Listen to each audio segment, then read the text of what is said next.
Hello everyone. मैं doctor Durgavati Singh. इसके पहले मैंने आपको पढ़ाया relation between man and society. उसके पहले एक समाज और समाजशास्त्र पे मैंने आपको लेक्चर दिया। आप उसको अगर पढ़ लेंगे तो आपको बेसिक नॉलेज स्टार्टिंग का हो जाएगा। और ये आगे का जो हमारे फाउंडर ऑफ सोशियोलॉजी कहे जाते हैं अर्थात समाजशास्त्र के जनक अगस्त कांट, जिनका जन्म फ्रांस में 1798 में हुआ था। उनकी डेट 1857 में हुई थी। इनका पूरा लाइफ स्केच और इन्होंने कौन कौन सी थ्योरी दिया, कॉन्सेप्ट दिया, उन सब के बारे में आइए थोड़ा पढ़ते हैं। अगर ध्यान से इसको देखें पढ़ें आप तो इससे मोस्टली क्वेश्चन एग्जाम में जो कॉम्पिटिटिव परीक्षाएं हैं PGT, GDC, UGC NET, higher, GIC, GDC सब में आता रहता है। तो कृपया आप लोग इसको ध्यान से देखें बच्चों। और अगर मेरा चैनल पसंद आए तो इसे लाइक सब्सक्राइब जरूर करें। आइए, अगस्त काउंट जो फ्रांस में जन्मे थे इसको हमेशा याद रखिएगा कि ये फाउंडर ऑफ सोशियोलॉजी अर्थात समाजशास्त्र के जनक हैं। 1798 में फ्रांस में इनका जन्म हुआ था। 1857 में इनकी डेथ हुई थी।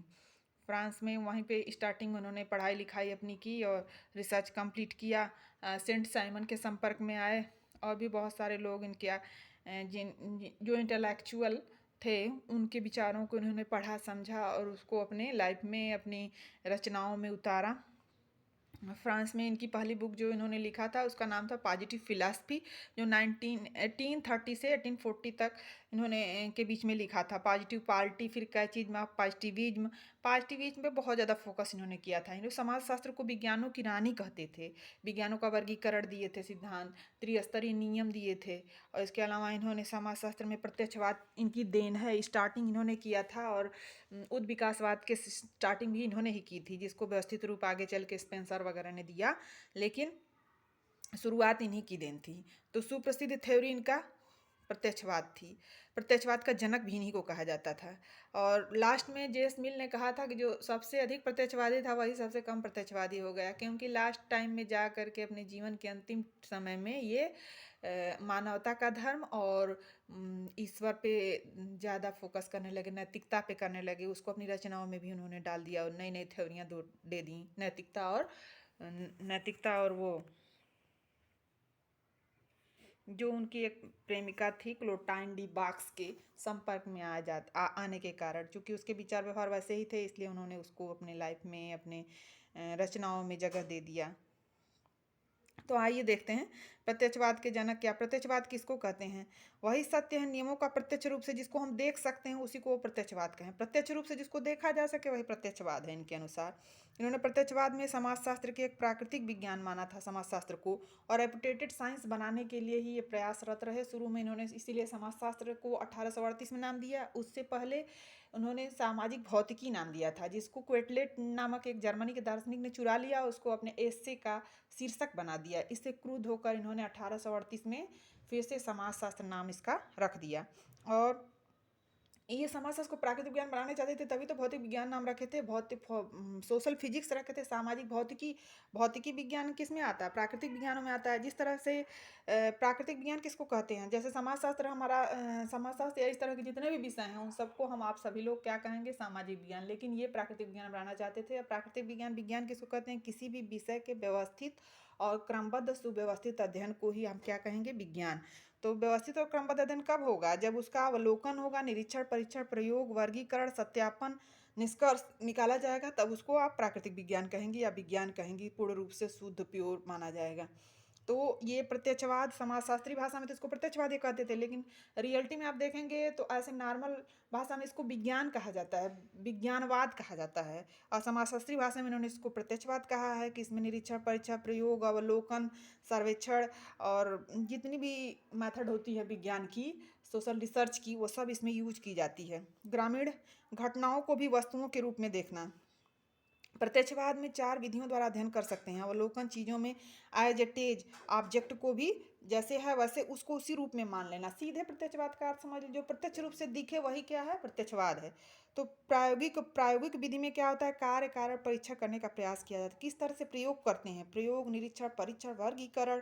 जैसे 2 समूहों को चुन लिया जाए जिसमें चेंज किया जाए और उसमें चेंज नहीं किया जाए, उसमें दोनों को कंक्लूजन करने पे जो निष्कर्ष आए उसके बेस पे जो थ्योरी तैयार हो उसको हम प्रायोगिक विधि कहते हैं। उसके बाद तुलनात्मक विधि जिसमें कंपैरिजन किया जाता है। जैसे आगे आप लोग सुने सुने होंगे इमाल दुर्खीम का, उन्होंने आत्महत्या का सिद्धांत दिया था, उसमें तुलना करके बताई थी। और भी बहुत सारे राइटर हैं जो तुलनात्मक विधि का प्रयोग किए थे। इन्होंने भी किया था। ऐतिहासिक विधि किसको कहते हैं? भूतकाल की घटनाओं को समाज में लागू करना। बहुत सारी चीज़ें हैं, बच्चा जन्म लेता है तो तुरंत तो जान नहीं लेता है, तो ऐतिहासिक चीज़ों से हमारे जो पूर्वज हैं उनसे बहुत कुछ सीखता है। हम आप बहुत सारी चीज़ें, बुकें, पुस्तकें हैं, गीता, रामायण, महाभारत, पुराण, ये हमारे ऐतिहासिक के तो उदाहरण हैं जिनसे हम सीखते, पढ़ते, समझते हैं। लास्ट में देखिए, जेएस मिल ने इनको कहा था कि प्रत्यक्षवाद के जन्मदाता ही सबसे कम प्रत्यक्षवादी थे। लास्ट में ये बन गए थे जब इन्होंने नैतिकता पे और उस पे फोकस करना शुरू कर दिया था। अपनी महिला मित्र क्लोटाइन डी बाक्स के संपर्क में आ जाने का। इसी लोग कहते हैं कि संगत अच्छी होनी चाहिए। संगत इनकी अच्छी थी, इनकी बीवी की डेथ हो जाने के कारण इन्होंने उससे शादी कर ली, और उसके संपर्क में ज़्यादा रहने के कारण उनके विचारों का प्रभाव इनके लाइफ में, इनकी रचनाओं पे भी पड़ गया। उसके पहले इन्होंने विज्ञानों का संस्तरण दिया था, सामान्य से जटिल की तरह विज्ञानों को बांटा था। इनकी नज़र में सबसे सरल और इजी विज्ञान गणित शास्त्र था, जिसको इन्होंने पहले नंबर पे रखा था। इन्होंने कहा था कि प्रारंभ में सबसे मूल विज्ञान गणित है, क्योंकि इसके जो नियम हैं, इसके जो सूत्र हैं, जैसे 2+2 = 4, तो ये इंडिया में भी 4 होगा 2+2, और अमेरिका में भी 4 होगा। ऐसा है नहीं कि अमेरिका में दूसरा हो जाएगा। इसलिए जो ये सार्वभौमिक है, इजी है, इसके गुणसूत्र, उसके फार्मूले हर जगह लागू होते हैं। इसलिए गणित शास्त्र को इन्होंने पहले स्थान पर रखा। फिर दूसरे नंबर पे खगोल शास्त्र, तीसरे पे भौतिक शास्त्र, चौथे पे रसायन, पाँचवें पे जीव शास्त्र, और छठे नंबर पे, लास्ट नंबर पे आपका समाज शास्त्र को रखा है। इन्होंने इसको सबसे कॉम्प्लेक्स सब्जेक्ट माना, जटिल विज्ञान। ये कहे कि ये सभी विषय एक दूसरे पर आश्रित हैं, और सबसे कठिन विषय आपका समाज शास्त्र है, क्योंकि ये सबको लेके चलता है। सबके कुछ न कुछ तत्व इसमें पाए जाते हैं, और लास्ट वाला सभी से कुछ न कुछ ग्रहण करता रहता है। इसीलिए इसको पराश्रितता का सिद्धांत भी कहते हैं। कभी कभी क्वेश्चन एग्जाम में इस तरह भी पूछ देता है, निराशय पराश्रितता का सिद्धांत किसने दिया था? तो अगस्त कांट ने। इनके विज्ञानों के वर्गीकरण या विज्ञानों के संस्तरण, जिसको हायरार्की बोलते हैं, ऊंच नीच क्रम में विभाजन, सामान्य से जटिल की तरफ, सरल से कठिन की तरफ। तो सबसे सरल गणित शास्त्र को, सबसे कठिन समाज शास्त्र को माना। 6 भाग में बांटा था: गणित शास्त्र, खगोल शास्त्र, भौतिक शास्त्र, रसायन शास्त्र, जीव शास्त्र और समाज शास्त्र। इसके बाद आपका आता है इनका प्रगति का त्रिस्तरीय नियम। इन्होंने मनुष्य और समाज को की प्रगति के 3 स्तर बताए हैं: धार्मिक, तात्विक और वैज्ञानिक।